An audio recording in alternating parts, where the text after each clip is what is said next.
But the real money that I made over the years is holding companies for 7, 8, 9 years and keeping them. I've looked back.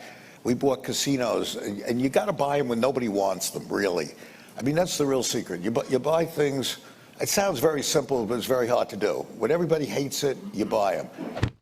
I wanted to get your take, just straight up and down, as to whether you think you are contributing to short-term behavior or long-term behavior.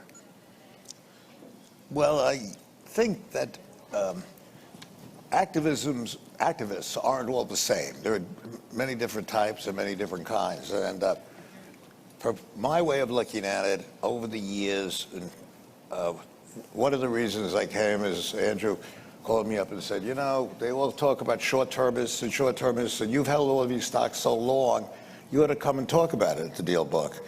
And I generally don't do this, but I made a list.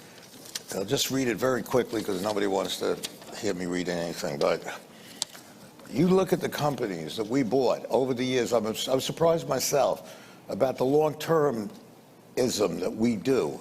So ACF, I own 31 years. I hate to admit that I have these stocks this long, 31 years. And then I looked at American Railcar Industries, 23 years.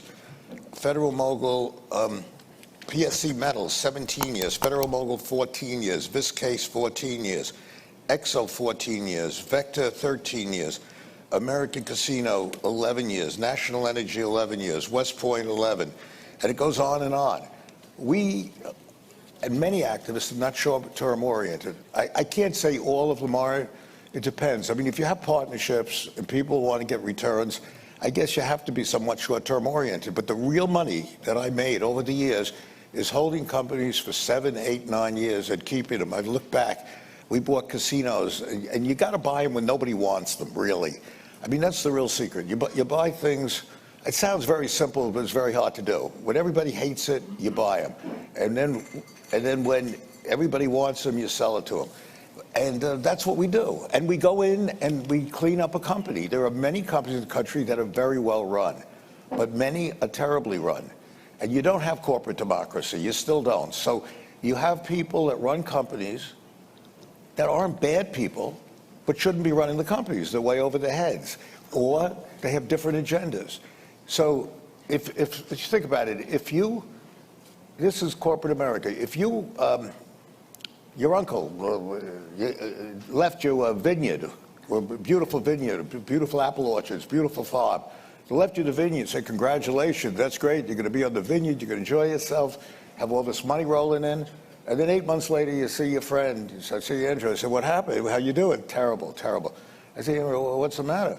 He said, oh, the vineyard's okay, it's nice, but the manager, the guy that manages it, he plays golf all day. He has a plane that he rents for himself and his parties for his girlfriends, and he really doesn't do any work, and he sells little pieces here and there, and he won't give me any money.